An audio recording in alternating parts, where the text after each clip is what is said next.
one was 800 TDS. The other one was, I think, actually 1,000 TDS, but we had over-drilled that well intentionally to go down as far as we could, and we actually went in and found out what TDS was coming at what levels, and we know if we were to go out the bottom and found out, let's say, 150 feet, then that water would come in at about 800. We went down intentionally. We know that water's coming in about 1,400. So we actually went in and figured out how much water was coming in each screen and figured out what the TDS was coming in each screen. Because that was the first well drill. So there is every expectation that the well field, I could be fairly certain will come under 900, and it'd probably be more like 800 TDS. There was, we did sample all the constituencies, PFAS and all the metals. The first well, I don't remember any metals being close to the MCL, the primary drinking standards. The second well, we sampled it twice. There was some arsenic that came up, was below the MCL, and the second time we sampled it, it was slightly above it. That would easily be diluted out. Oddly enough, it looked like it was coming through something a surface source. There's a small, at that 22,000 acres. We did also sample, I think, 23 shallow wells, and those range from 500 TDS to about 1,300.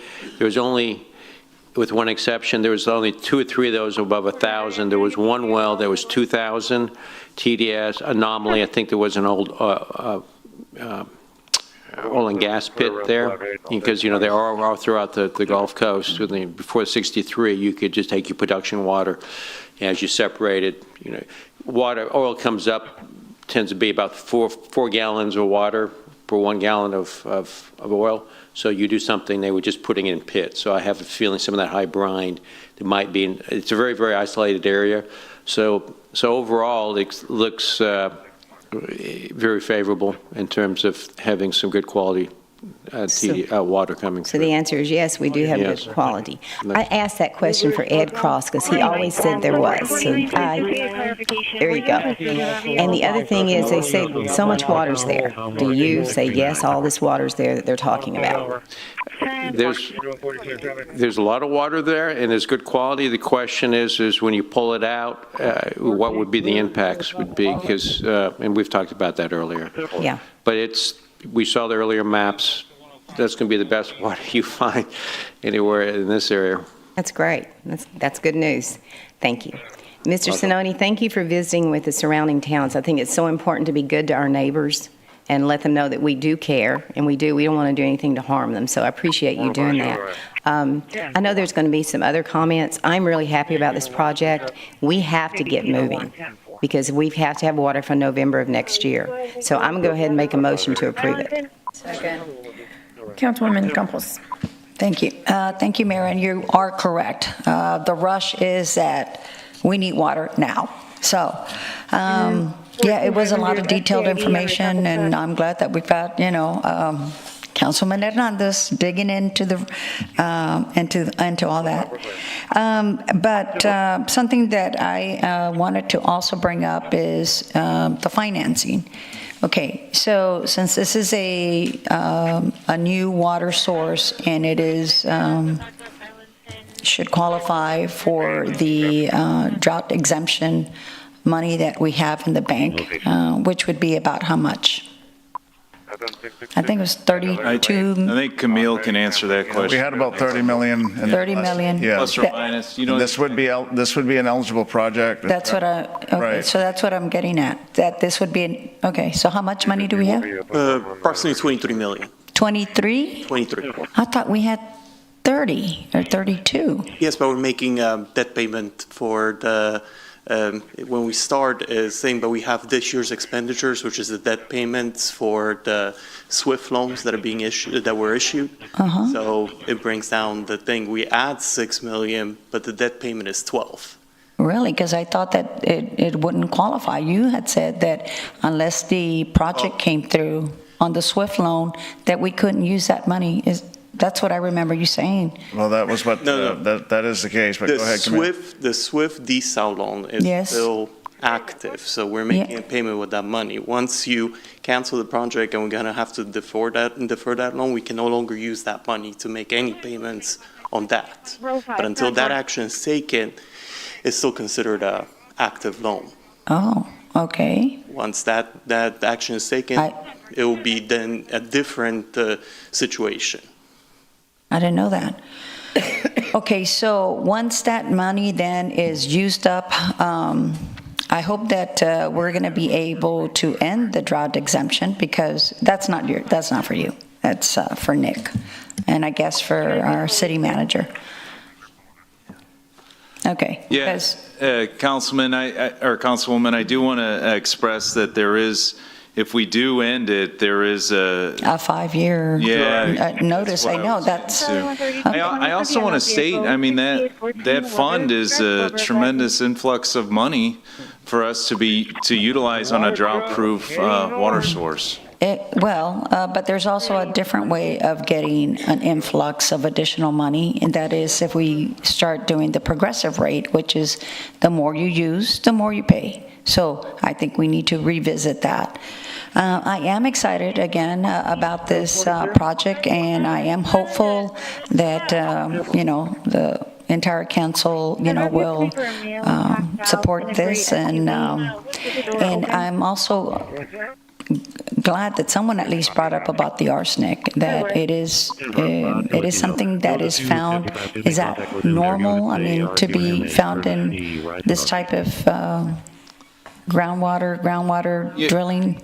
Yeah, I'll let Steve comment. I'll make a quick comment before Steve gets up here. I mean, arsenic is naturally occurring. That's what I thought. But the comment I want to make is operational, right? When wells are in operation, water quality samples are routinely taken, and that's incumbent on CCW operating any well field to monitor water quality from each of the wells. But I'll defer to Steve. Nick is correct. It's naturally occurring. We have a small little service we offer in Ontario where we go around municipal wells on the Gulf Coast, and we actually flow profile them to see if they have an arsenic problem, what layer the arsenic's coming in. It's hit and miss. It has to do with much more complicated stuff. It has to do with how the stuff was deposited, and it's always there. It's whether it's bound up or not, and sometimes it gets released. But it wasn't a very isolated instance, and we sampled probably maybe 25 wells, and it was just above the MCL. Okay, well, All the good other to ones, hear. a couple of them were non-detect. So Okay. it's going to be there, but like Nick said, you would have to monitor that. And the blending would take care of the problem. Yeah, but it's something that we're normally, attend to, that we take care of already, okay? Yes. That we would. Okay, that's all that I had. Thanks. Councilman Cantu. Thank you, Mayor. A couple questions, and I just want to I want the public to hear this. So if this passes today, my understanding is we have an inspection period of 120 days, Correct. and then a permit for 180 days Correct. together, right? Yeah, so the both of those time periods are going on at the same time, Just wanna make sure. subsequently, yes. Okay, so then say that everything goes as planned. When do you think we could get a drop of that water? So the goal of the project is to have partial delivery by November 2026. November 2026. Correct. And that's when we run out of water in the lake. So So in November 2026 is the current date of the level 1 water emergency, which means we would be 180 days from when our supply would meet our demand. And I've got, later on in the agenda during our water supply briefing, I've got some more detailed slides showing what may be the effect on that, on those projections with new supplies coming on. And that's a great example why this council is rushing this water project. It's because the more time we delay, we're going to be screwed. How do the TDS levels around 800 in one well and 1,000 another compare to the drinking water standard? And will this water need additional treatment? So the secondary contaminant level per TCQ of total dissolved solids is 1,000 parts per million. So what we've got, what the team at Owen Stevens and our water quality lab, we've got to understand, because we've got different sources of what's going on. You'll have the Evangeline, you'll have Lake Texana, you'll have the Colorado River, you've got the Choke Canyon, Lake Corpus Christi, through the Nueces River, and the Nueces wells. Every one of those sources has different water quality. So the staff at Owen Stevens and our water quality team will continually monitor that and understand what's going on. But I do want to say, when we draw more water from the Colorado River, people do notice a taste change in water. And that'll happen. It doesn't mean the water's not safe to drink. It means that because we continue to meet our TCQ regulatory guidelines, but pulling from all these different sources, there's going to be a change in water chemistry. Yeah, can I just answer that? It tastes better, right? Yeah, so the 800 will blend with the Lake Texana is about 500, 400 to 500. And so we've had HDR and other firms. Water southbound. Work off our dispatch at 1434. Work off our dispatch at 1434. Do this one more time. Do the last step in my end. And the 12, we're going to blend into the... And right, so we've worked and we've had great discussions with all of our engineering teams. Mm-hmm. So the 12 million gallons a day can be connected to the Mary Roads pipeline at Schedule 4. So that's operating at 70 to 72 MGD. 24 MGD can be inputted into the Mary Roads pipeline provided certain conditions exist. Those conditions are we're operating at Schedule 4. Those conditions also include that Steel Dynamics, SDI, and San Pat Municipal Water District continue to take their average demand. If the Mary Roads pipeline operates at Schedule 3, which is 55 million gallons a day, and if you recall, we've had pressure exceedances at Schedule 3, inputting more water into the Mary Roads pipeline at Schedule 3, you will still, and it's the same thing with Schedule 2B. The integration of Evangeline into the Mary Roads pipeline is a significant task that we've challenged. So there's multiple entities working on that. That's CCW, the Lavaca Navidad River Authority, Pape Dawson, Hanson, HDR. That full team is working on how to best ensure a safe and consistent operation of the Mary Roads pipeline, because that pipeline is so critical and significant for us. We've got to take every precaution available to protect that asset. I understand. I just want to tell you thank you for everything you have done so far for the city and your team. Thank you, Peter, for this. I mean, I think we need to move forward and get this project going because we're running out of time and we need to make sure that we have water next year in December and provide the water we promised to the refineries and to whoever else, that they're going to keep on getting water from the city of Corpus Christi. So, thank you. First of all, thank you for your presentation. You know, I think about how this, we've evolved from where we were at before with Evangeline in the past, and then this new proposal, and where we're at now. And there's a couple things that I feel good about, and one of them is the fact that we have a team that showed up here today to talk to us and answer questions. I think that's vitally important. I think Dr. Young. But the other thing is just the availability of being in the past, sitting down and having lunch with a couple of advisors or people that really are in the know has helped try to really understand this, because it is fairly complicated. And Dr. Young, I thought my head was going to explode about an hour ago, but I've gotten through that. But at the end of the day, the good thing is that when we sit here and we talk numbers and the staff talks numbers and that, our numbers seem pretty consistent. So I was waiting for the other shoe to fall and that we would have started at 169 million, and before the end of the conversation we'd be at 300 million or something, but it didn't happen. And I appreciate that too. So I appreciate the research that's went in and the consistency in terms of the approach for the presentation, because I feel like a lot of the council members have asked some hard questions. I've had people in the community ask some hard questions, but I feel confident in terms of the answers. I like the fact that I think we can rely on the fact that the quality of the water's there, and that's so important. And I'm just ready at this point. Kind of reminds me of that movie, Failure to Launch. I'm ready to launch. So thank you. Councilman Barrera. Okay, first up, I want to clarify. I don't want to delay anything.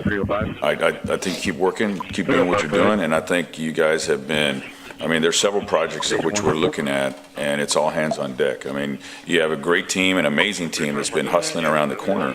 Unlike, you know, another project, I don't want this project to die.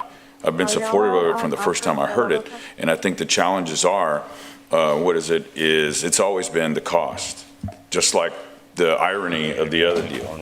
So my challenge with this is, well, first off, are we available for the public's knowledge to tell them what the land was appraised at, aside from the groundwater rights? That's public information. It was in the media this morning. But Miles, do you have that? Yeah, that information's been released through the media. Okay, can you tell us how much it is? Can somebody tell me? Pull it up. All right, I'll wait. Yeah, I think we should get you the exact number. I'll wait. Yeah. Yeah, Councilman, while he's pulling it up, just for context for the listening audience, so we did a land appraisal of the land, which is different than the water or mineral right appraisal. It was done to see, are they compatible, are they close, are they so far apart that, you know, and so Miles, I think you have it there. Yeah, what I showed here was 5251 per acre, but the appraiser had calculated 20,590 acres. So 5251 times 20,593, which is slightly less than our surveyor has given an estimate at. 108,133,843. So the land's appraised at 108 million. And some change. And you know, and really that's the heartburn I have. You know, first off, I want to go back and reiterate, hey, it's all hands on deck. I think we need to look at every resource. It's always been an and, it's never been an or. Unfortunately, you know, some of my colleagues disagree with that. I mean, I think I saw last week we were sent an unsolicited proposal of somebody that I understand that even Drew has been talking to with regarding to floating desal barges. So we want to pursue every opportunity because we've got an emergency that, you know, as far as when I was on the campaign trail, I committed that we were going to be able to provide this resource. I mean, that was the number one this was the first time it hasn't been about streets. It's been about water. So I just want to ensure that, hey, there's no delay, but I just don't understand. I just think it's not prudent because then the 169 million is just done. And now we put ourselves in a position to where if there's only 10 MGD available, then we're going to have to go back to the drawing board. We're going to have to go back to renegotiate, and that's going to present some challenges because now that's going to delay it. You know, that's just going to delay it. I think this term sheet is something that I'm really concerned with because we're just agreeing that, hey, all this works out for this, which I think is very, very optimistic. I think it's very optimistic. And I've always said that the water is good. The water is good. And what is it? So I think we get to this point. We haven't done our due diligence with the community, but we're agreeing to $169 million when we've started the process, which we should have done long ago. We should have gone and talked to our neighbors long ago if we've been working on this for a decade. So it really frustrates me that Evangeline Laguna, you know, I remember as soon as I got on the council the first month, they were in my office. They were in my office to explain to what it is, and then we came over here and we talked about it. So at that point, they'll come talk to me, a freshman council member that, you know, didn't know where the bathroom is all of a sudden now, but we can't talk to our neighbors down the street. And now they put us in this predicament. So it's just really frustrating that we're willing to go ahead and agree to $169 million when we don't, when there's no permits. We're obviously going to have to apply for more expensive debt, which you said is at 5.5%. That's when we ran the numbers, we estimated at 5%. That's all we did, trying to come up with some conservative information for you. Okay. So once again, that's about 2% more than the other project that is completely off the table from what I understand. So what is it? That's the thing, you know, and all I've ever said that industry wants is certainty. But we're going to agree. I just want to say that for the public because I obviously don't support. The only thing I don't support this is agreeing today for $169 million. Now, if we came back and we said we're going to do whatever it is per acre, then I might be okay with that. I might be okay with it. But right now, we're already agreeing for $169 million. And it eventually, and then we still haven't figured out the rate model as far as all our other capital costs. We're still in the dark with all that. So I just don't think that's a good business model. I don't think it's a good business plan. So I just wanted to be very clear. But I think full steam ahead, I think you guys, we put you under tremendous strain because we're inconsistent. We're inconsistent. But thank you very much. Councilman Hernandez. Okay, I want to say that this is not rushed. How long have we been looking at Evangeline? Probably, and I've been here 6 years, Councilman, probably half the. Well, it's been here, years, you know. Yeah. It's been a long time. Yeah. I mean, we're going back and forth with negotiations. Right. You know, I know we're paying a premium for this water. I'm the one that asked for the appraisal. Right. Right? So we can know exactly how much more we're paying for this water. I want to make sure that is all up front. But it, you know, compared to another project, you know, it's a lot cheaper. You know, we're talking, how much did we pay for drilling the wells on the western well field per well? So the western well field, of course, they're not all drilled, but we're estimating about $30 million for that complete well field. So How many wells? That's 12 wells. That's all the water lines. That's conveyance to the river. That's electrical infrastructure upgrades. That's site clearing, and that's, it also includes their studies along the river. So you're talking about $2 million a well, roughly. Okay, so if you transpose that onto Evangeline with some other caveats, because you have to get it into the Mary Roads at some point, right? So what are we talking about? Just rough napkin math. $2 million a well times 22 is 44. So 44 million on top of the 169 million, we're talking what, 200 and, let's just say round it up to 250 million. Yeah, I would like us to take a step back there. Okay, right? well, I'm just. Evangeline, it's going to be more than that, Councilman, because of electrical infrastructure. Tying into the Mary Roads pipeline is not. Okay, I just doubled the amount you gave me, right? Yeah, Councilman, I think. Well, yeah, I think there's a lot more that goes into it, sir. Yeah, Nick, we've used the number of about 200,000 for the infrastructure. That's right, 200 million, I'm sorry. 200 million for the infrastructure. Okay, so let's say it's 200 million. So you're talking 350 million for 24 million gallons a day, right? Correct. We were talking, you know, 1.2 billion for 30 million gallons a day. I mean, a sixth grader can do this math, right? And then when can the earliest delivery? November? of next year? The goal is November of 2026. You know, this is the reason we went in this direction, right? Water that we can get faster for less expensive. Even though we're paying a premium on it, for this particular water, we're paying a premium on it, there's no question about it.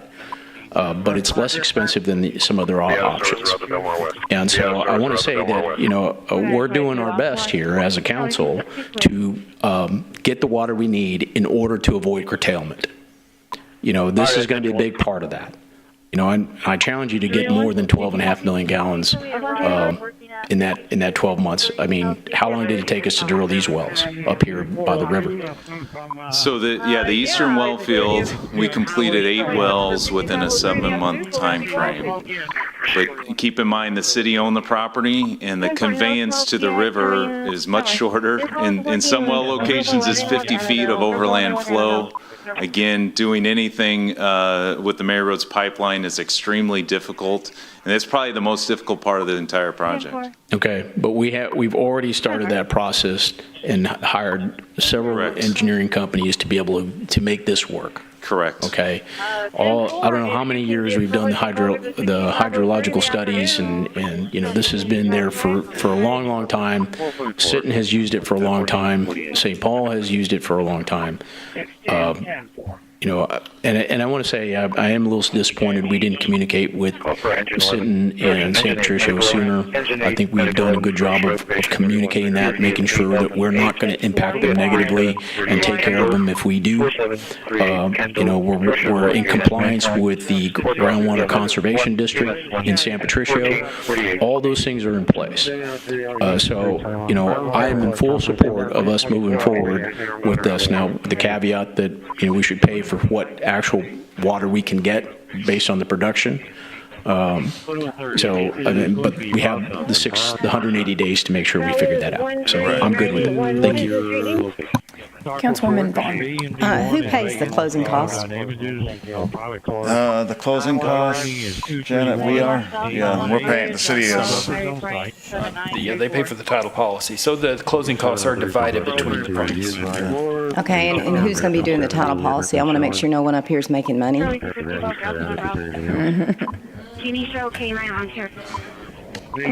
they're not here. Do we know that? Yeah, we know the title policy company. It's Okay. Mission Title. Okay, thank It's you. out of San Antonio, so nobody here, and, you know, right. Making sure for the public. Someone quoted to me, a really good friend of mine the other day, you know, we've waited so long to do this because Evangeline's been around a long time. They have gone back and forth with the city. When I got here, they called me in January, gave it to Mr. Sinoni, he immediately got on it. So they've been working on it for a while, so I appreciate them coming back because they didn't have to. So the predicament we are in, which I'm going to say again, is because previous councils did not look for water for us that we needed right now, just focused on one thing. But someone quoted me, it says, it's, the greatest cost of infrastructure is delay.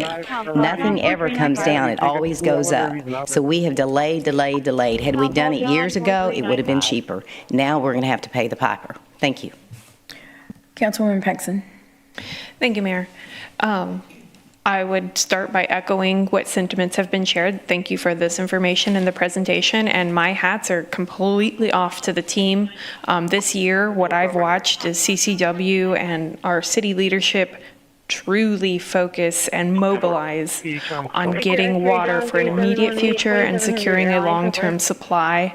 And I know a statement was made a little bit ago that we're indecisive, and I think that's not true. We have been very decisive, and we are moving forward to prevent curtailment and also secure a robust and strong, diverse portfolio for the future needs of this region and its water supply. So I want to make sure that that is a soundbite that's out there, because that's the reality. And at the end of the day, like was just stated, what we're paying for is scarcity. We don't have another project right now that we could begin harvesting water in the matter of months at the volume that we need it.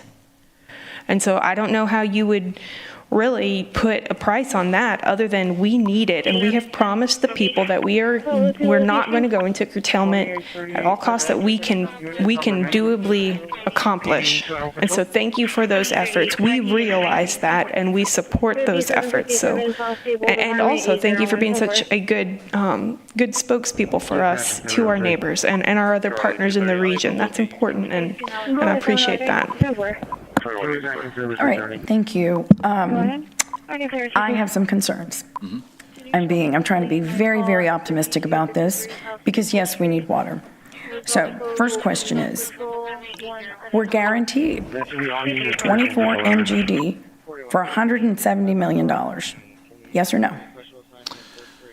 The condition to close, remember, we don't pay the $169 million until we close, is the permits, the transport permits, and also the drilling permits. The production permit is in hand by the Evangeline For 24. For 24 MGD. But what could happen, yes or no, is 6 months from now, this could come back to the council to say, couldn't get the 24, but we get you 12.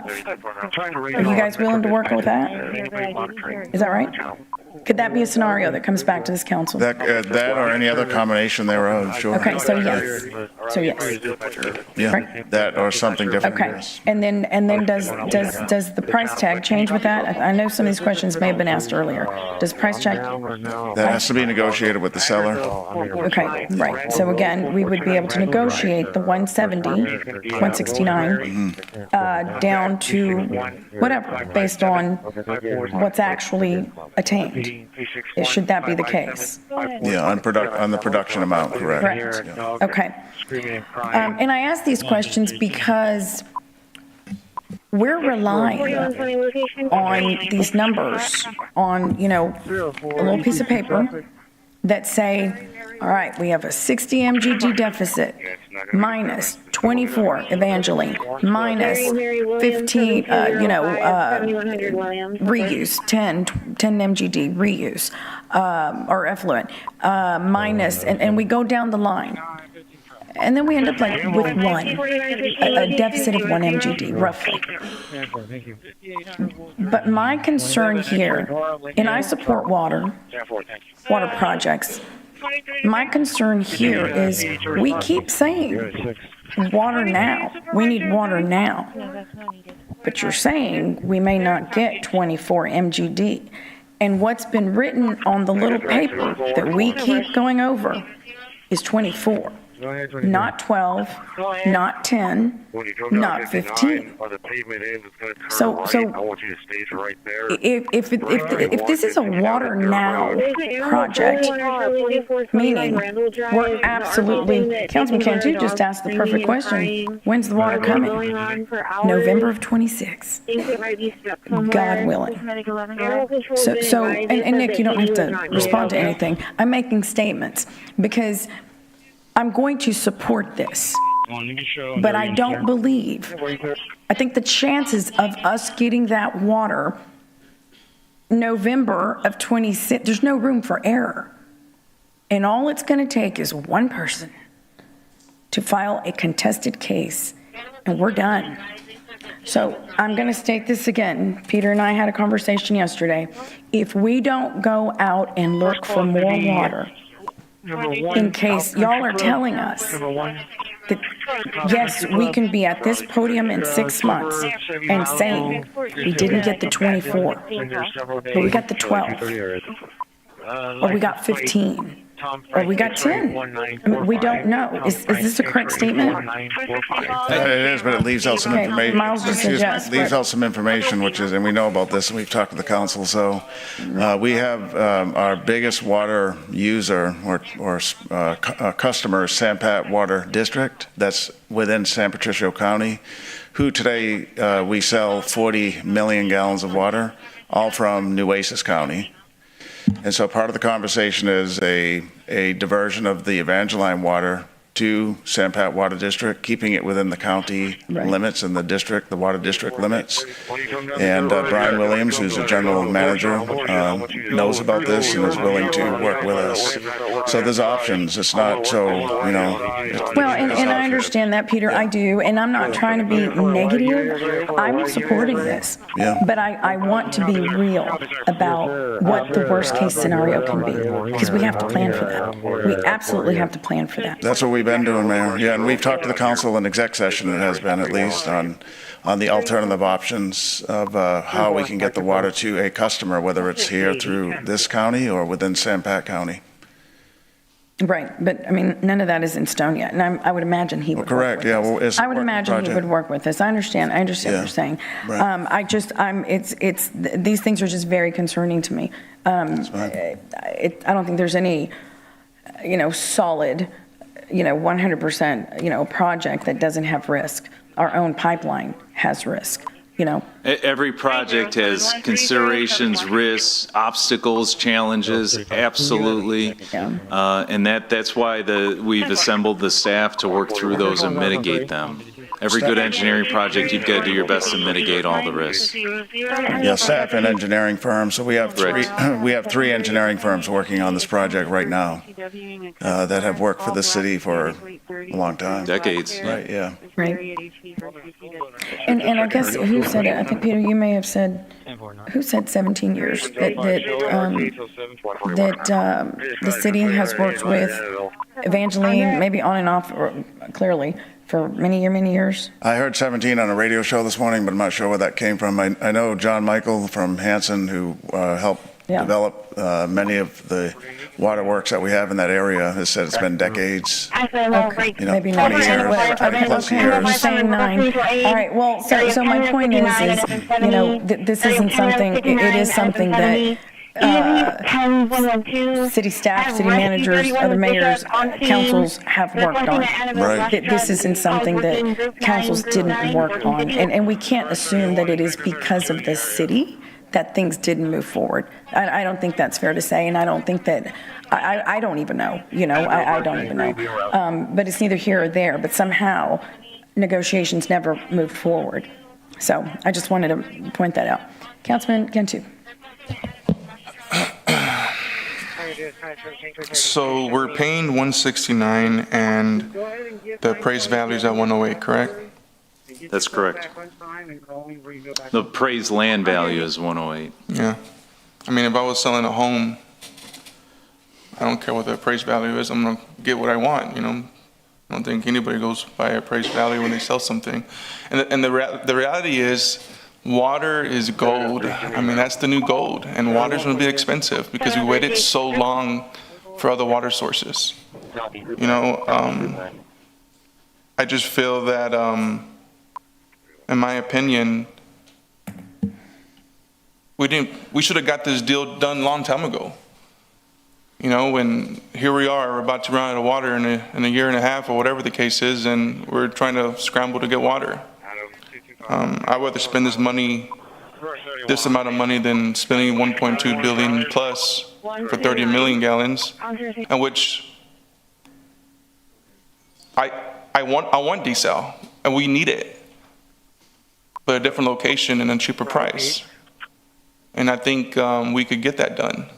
But I just don't understand with some council members on this dais, saying it costs too much, this and that. Well, what's your plan to get us water next year? I mean, what are we going to do? What's our plan if we don't do this today? What's our plan? I mean, Nick, question. If this doesn't happen today, we vote no on this today. What's our plan to fix our issue next December? Do we have a plan? So one thing that I do want to reiterate, and I will talk short-term in a minute, but I do want to talk long-term just briefly. It's very critical, and I believe I have full consensus on this, for the city to diversify its water supply portfolio. We've got to do that in case times like this happen again. Yes, In the past, the city has done a great job of diversifying surface water. They really have. It's been incredible with the western reservoirs, Lake Texana, the Colorado. However, they're still all surface water, and we know what happens because we're all experiencing it. Yeah. Short term, to make this work, we've got to use our nueces well program through this drought period, right, and maintain that asset.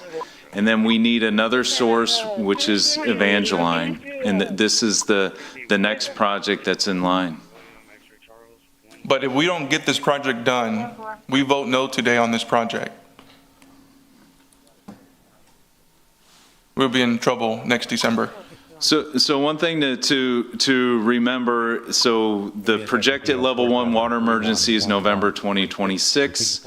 In those calculations, the Western well field isn't on that yet.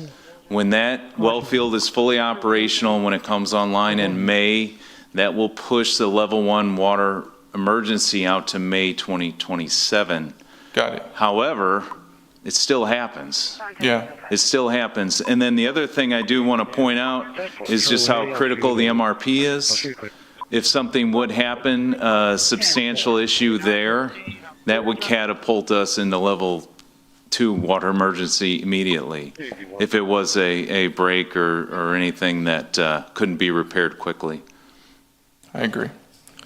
You know, I challenge this council till our term ends to find all the water we can get for the next 20, 30 years. Because I feel that past councils did not do that. And that's where we're at today. I want desal. Let's get desal. Let's get other water projects, but let's plan for 20, 30 years down the road so we don't have to be in this situation anymore. It's very simple. We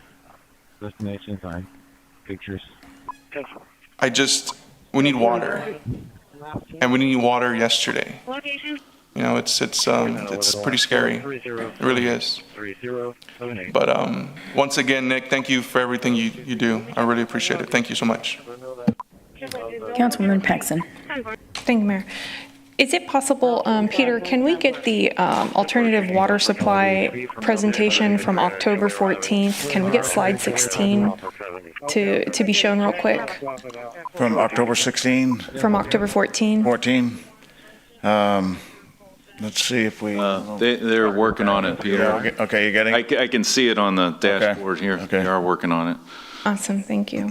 I think it's important that from the positions that we have, the platforms that we have, that we stop narratives and stop causing increased fear or doubt. You know, we are working very hard, so I'll wait a second for the... They've got it. I think this is what you're... Increased fear or doubt. Thank you.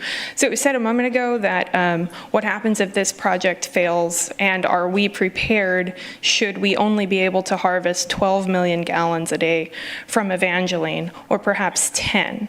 And then our city manager interjected that the caveat to that number is that the other 12 could be harvested but not taken out of that district, not taken out of that county. And so that puts us still back up in that 24 million gallons a day realm. But let's say 12. Let's talk 12. So 28 from the groundwater wells. Let's say 12 from Laguna, Evangeline, 16 from reuse, and 50, which is another action item today, from Harbor Island. Sitting at that number, at what has been stated up here as cause for concern if it were worst case scenario, that's about 94 million gallons a day available to us as of today and past council meetings very recently. If we were to capture the other 12 and keep that in circulation by perhaps using that for our San Patricio customers, that puts us up to 106 million gallons a day. So if we took out Evangeline, the problem is the curtailment timeline. But the efforts that we've all put in are still walking us down a path for a strong and diverse water future. So I think that the question, what if this project fails or goes down to 12 million gallons a day, is answered in previously given information and data through all of these presentations that you've already provided for us. And because of that work, we're in a good spot. So I wanted to take a moment and show this graph so that everyone could look at these numbers and count them for themselves, because it's not very complex math, and it's encouraging. It's a good message. It's things we've all worked hard for. But I did want to remind us that napkin math, and I was not here for all of those previous numbers, Inner Harbor, about 10 million gallons a day, almost $200 million. 20 million gallons a day, almost $340 million. None of those numbers have been discussed today for a project that could go up to 24 million gallons. And we've discussed what happens potentially to that cost if we don't get the full 24 million gallons. So I feel like those concerns have been very well addressed, and all of our partners have come to this table saying, let's figure out a way to make this work and make it work very quickly for not only the city of Corpus Christi, but all of our water customers, all of the ratepayers, and this region. And then beyond that, let's look to the future, to what Councilman Cantu just said.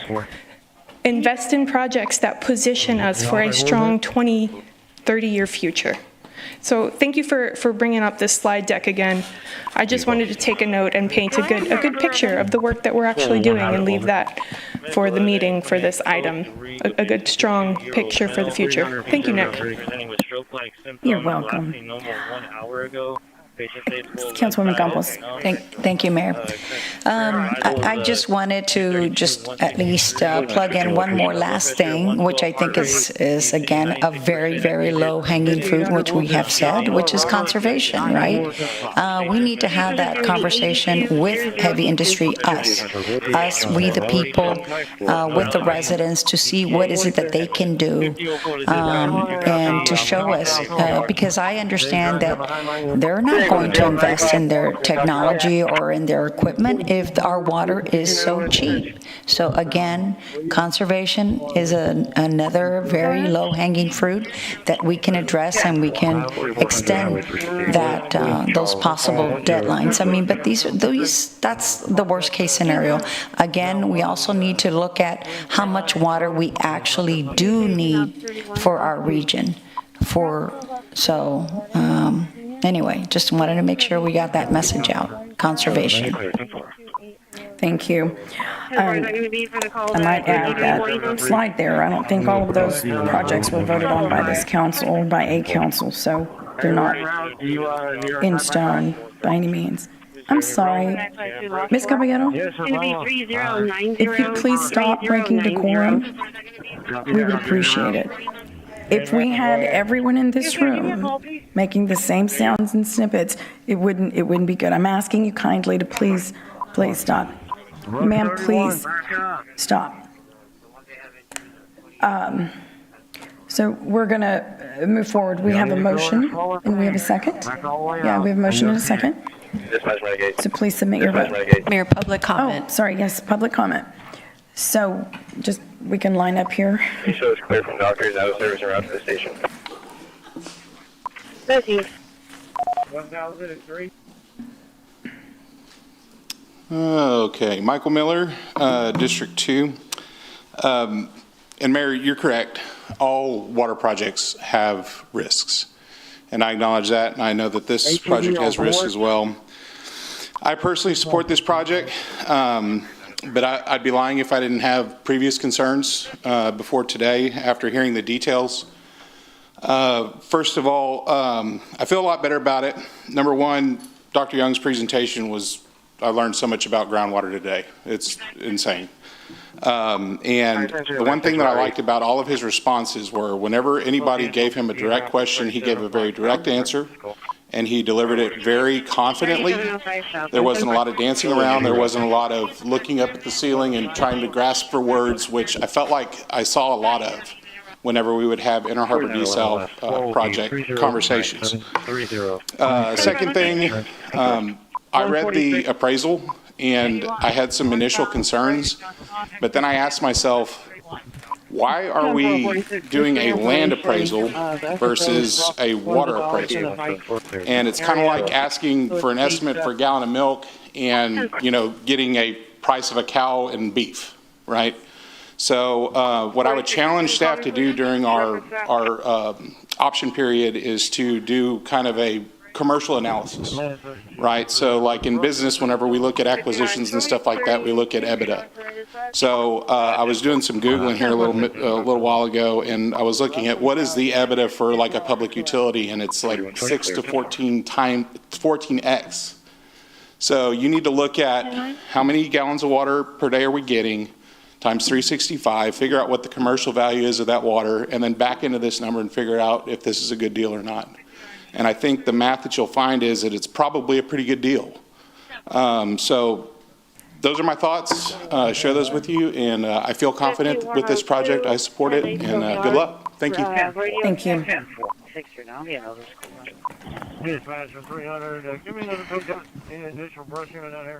4120, that last there was a red Chevrolet Traverse. Okay. Chloe Torres, District 2. So there's a large group of constituents, myself included, who hold grave concerns about the lack of responsive and responsible long-term water management strategy. And this is at the crux of why we engaged with the fight against Inner Harbor for so long. We have suffered directly the consequences of policy decisions that prioritized corporate greed rather than human needs, and were made not only without our consultation, but without our consent.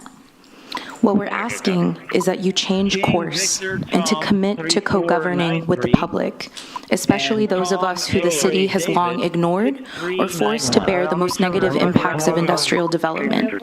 I'm grounding all of this and hope to impress the importance of this new legislative orientation with a recent report from ProPublica. The scramble for water at the behest of an industry and economy that incentivizes and thrives off of extractive and hazardous practices is having devastating consequences. According to a report that analyzed 22 years of data that came from a NASA program called GRACE, the areas of the Earth that are experiencing catastrophic water loss are becoming so large and interconnected that they are forming into mega regions, growing twice the size of California every year. One of those regions covers almost the whole of Europe, the Middle East, North Africa, and parts of Asia. Quoting directly from the article, in the American Southwest and California, this region now extends through Texas and up through the southern high plains, where the Ogallala aquifer is dependent on for agriculture, and it spreads south, stretching throughout Mexico and into Central America. These regions are connected not because they rely on the same water sources, in most cases they don't, but because their populations will face the same perils of water stress, the most likely a food crisis that could ultimately displace millions of people. So of course we don't want people to lose jobs to curtailment, but then we should also be incredibly concerned about a lack of long-term management will do. Quoting again from the article, research has long established that people take more water from underground when climate-driven heat and drought are at their worst. For example, during droughts when California has enforced restrictions on delivery of surface water to its farmers, which the state regulates, the enormous agricultural enterprises that dominate the Central Valley have drilled deeper and pumped harder, depleting the aquifer, which the state regulates less precisely and even more so. Jake is going to pick up where I left off, so I wanted to end with, it's my birthday today, and I'm content with spending much of the day here. I came to council on my birthday and many other days because of the same reason.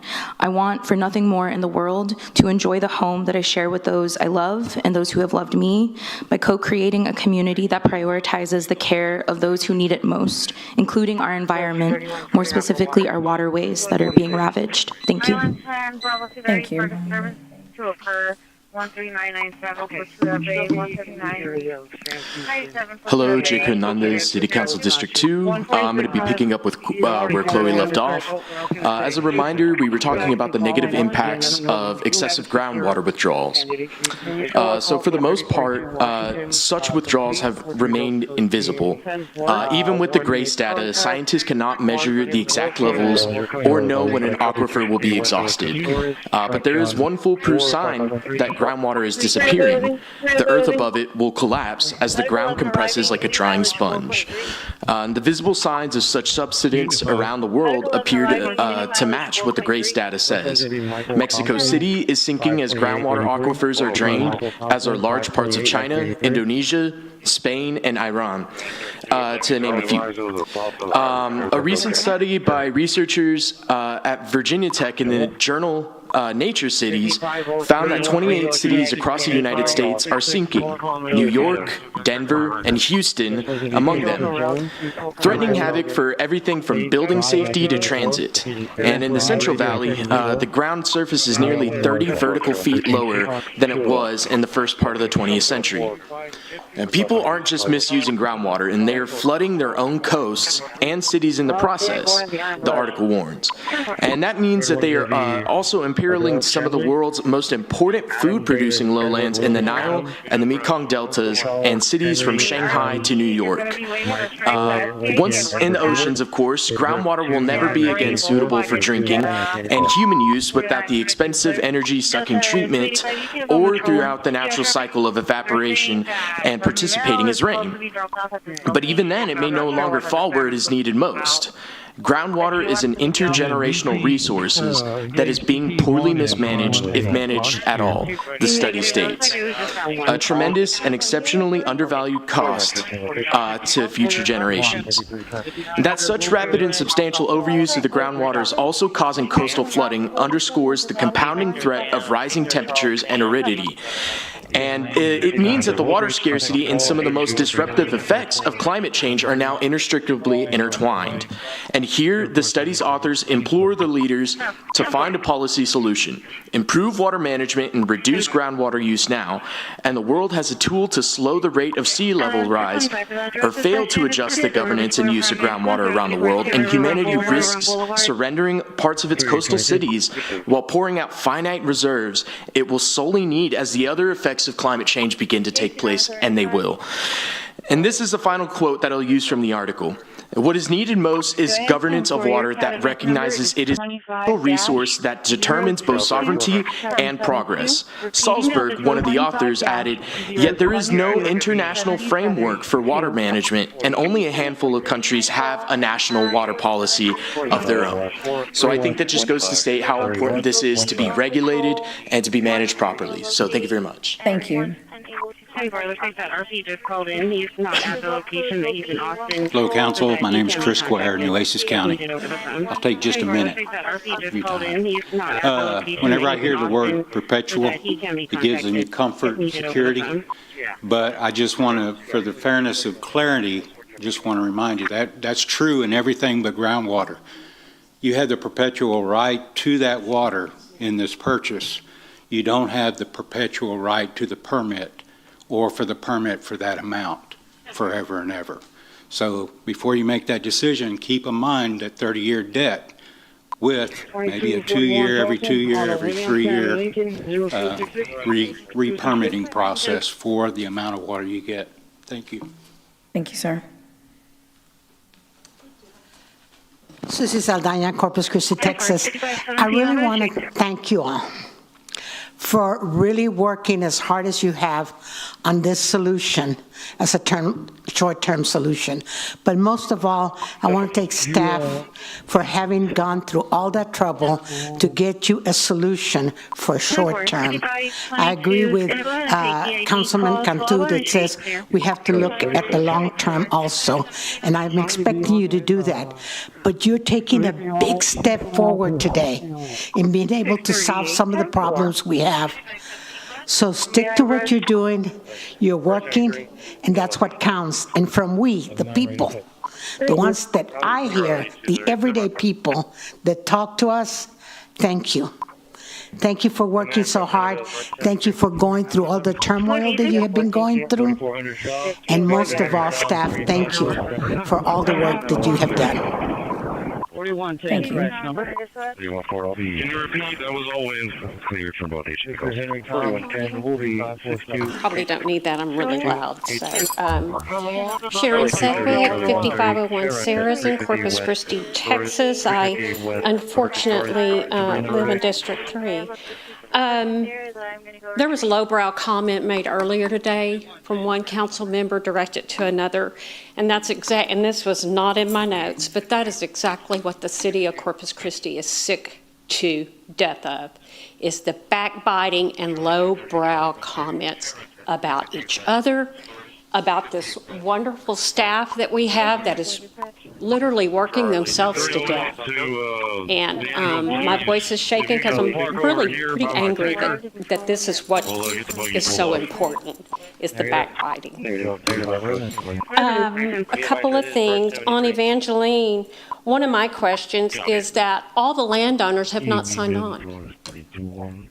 So will that then delay it as long as the landowners haven't all signed on? That's a big concern.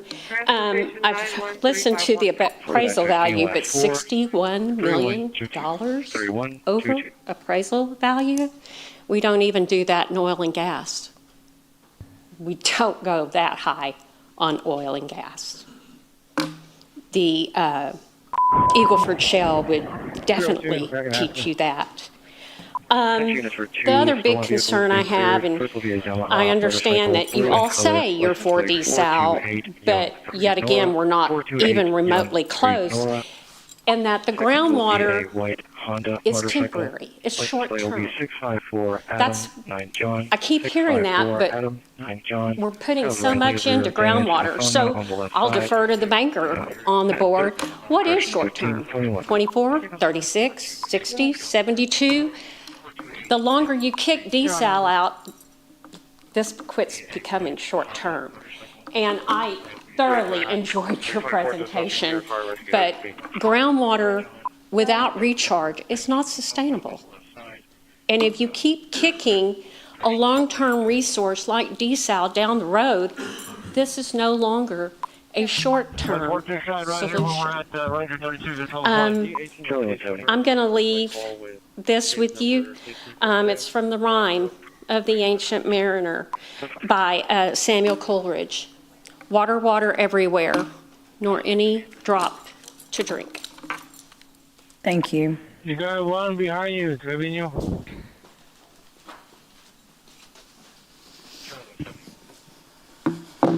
Marilena Garza, District 1. I'm here to speak on behalf of my friends and my family that live in San Patricio. And I am going to be reading an excerpt that one of my neighbors who has a family in Ingleside who would like to speak but only gets a minute to speak, so I'd like to speak on her behalf.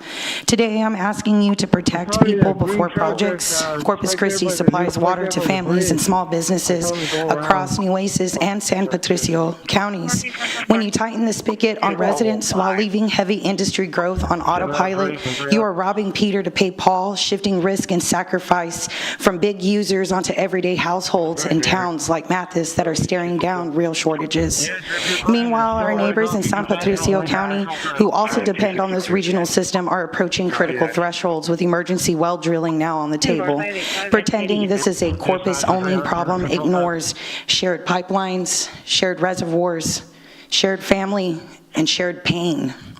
Texas law is clear about who comes first when water is appropriated. Domestic and municipal uses have the top preference ahead of industrial uses. And just to look that up, that's Texas Water Code 11.024. During drought emergencies, TCEQ can suspend or adjust water rights, but it must do so in a way that, one, maximizes beneficial use and conforms to the above stated law. What I'm asking you to do is affirm that domestic and municipal needs across Nueces and San Patricio counties will be prioritized over further industrial increases until new supply actually exists, not just on paper. You can't keep asking families to do more with less while greenlighting growth that takes more and more. Follow the law's priority, protect both Nueces and San Patricio communities, and stop treating residents as the emergency reservoir for everyone else. Thank you.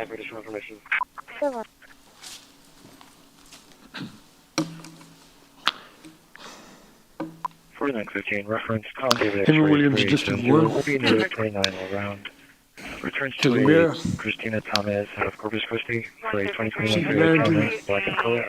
city councilmen and women, What was the inspiration for the legislature? city secretary. You know, Mayor, I would not come here without speaking words of faith. Okay. You know, I have no doubt we're not going to run out of water. Okay. And projecting many, many years into the future. Okay. What will happen? We need to remember who we are. And I've heard some very memorable words stated here today, working together to find, an agreeable solution to the problem, diversifying our water portfolio, and so forth. And there is a scripture which says that men ought always pray. Can you clear me from my last call? And not lose heart. 632 Mathis School Zones. And I certainly appreciate, the studies that have been done, and the staff, all of the work that they have done, and presenting excellent presentations. But we must be a people of faith. We must trust God, and we must trust Jesus Christ to bring forth the water. He has created water, and He will certainly not fail us. Dispatch to 904. But we must be a people of faith. Thank you. God bless you. Thank you, sir. Buddy, you renewed your DOC 10-4. 10-4, Rachel Caballero, D1. Mayor, I apologize for breathing too loudly. I'm going to work on that, I promise. I would like to say there's a reason why we come here week after week frustrated, because it's the same conversations, no decision making is happening, and you have 2 decades of city council members who, for some reason, never took seriously that this is a drought area. Like you know this. The city manager came here knowing this 6 very long years ago. So I'd like to say, for those of you who have distorted many of our involvement to being here as something negative, we have to come here to watch you all, because you've proven to be liars and you've proven to be untrustworthy. And you all have failed to find a solution for this drought. And no, not the owner. Just lives in the neighborhood. The reason why you have to pay so much over the value is because many people sitting behind this dais have put us in a state of desperation. So you have these outerlying places, let's get the biggest bang for our buck. It is time to stop passing the buck. This is as long as we stay good advocates and transparent with our neighbors in San Patricio, we are transparent with this community, then this is a viable project that can help the situation that we're currently in. What I ask you all is to start involving community advocates, because at the end of the day, none of these projects are going to take the community out of drought restrictions. So we need to find the right projects that are going to pull us out of drought restrictions. I still think it's very odd that we're selling water before the community gets out of drought restrictions. It's very strange for me. I don't know who's doing the configuring back there, but we need to come out of drought restrictions and then continue the sale of whatever water is available. But that has to be a priority, council, that the community members get out of restrictions on one of these possible future projects, and that we don't destroy our Corpus Christi Bay, our estuaries, or our tourism here. Thank you. Anyone else? Okay, we're going to close public comment, and I believe we have a motion and a second on the table. So I'm going to ask everyone, please submit their vote.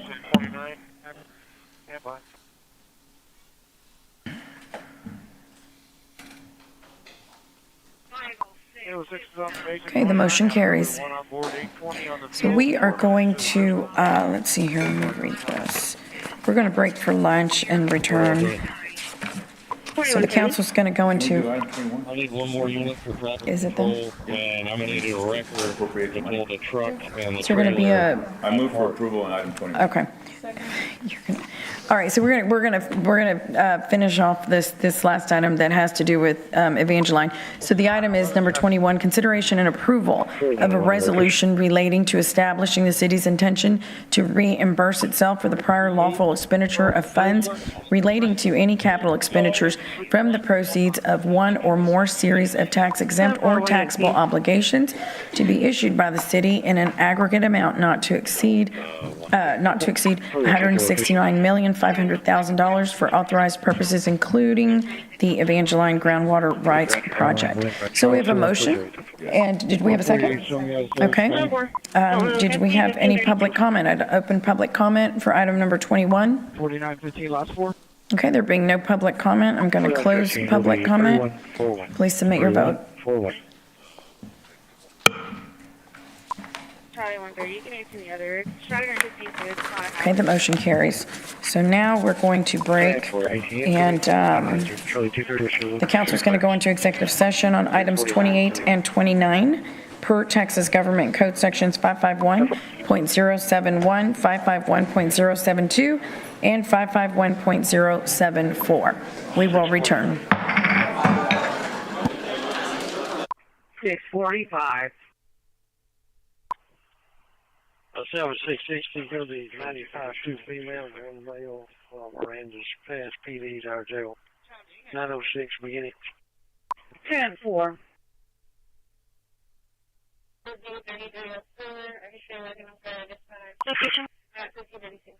229 SPRD 5342. 766 is on final for Driscoll. Will be on deck at 33 after. 153 out of 906 beginning. 10-4. 4.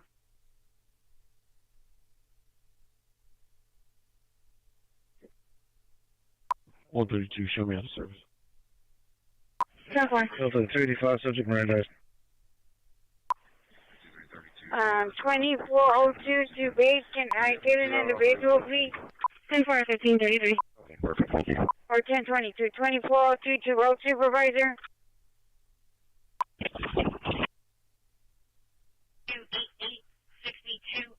10-4.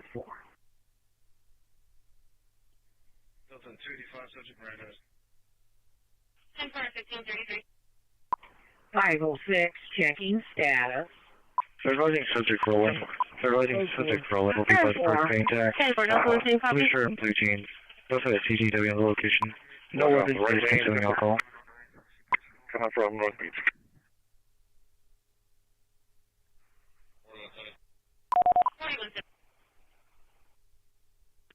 Whatever units coming, have them post up in the right-hand lane, which traffic goes. Delta 1, if he's in a bad spot, go ahead and put that unit on hold. 10-4, he's going to be on the highway. Delta 110, no, she's clear for food. Coming from North Beach.